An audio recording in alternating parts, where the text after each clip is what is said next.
தென்காசி சாரல் கூட நீ இல்லாமல் வைகாசி வெயில் போல வாட்டுதே.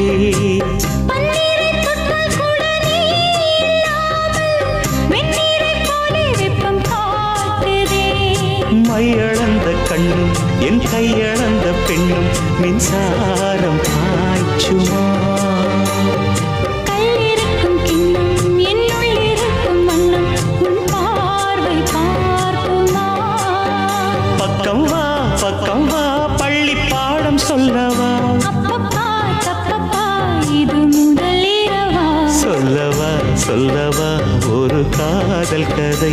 சொந்தம் நீ அல்லவா உயிர் வாழும் வரை. என் மூச்சிலும் என் பேச்சிலும் உன் பாடல் கேட்கும் தினம் தினம் தினம். சொல்லவா ஒரு காதல் கதை.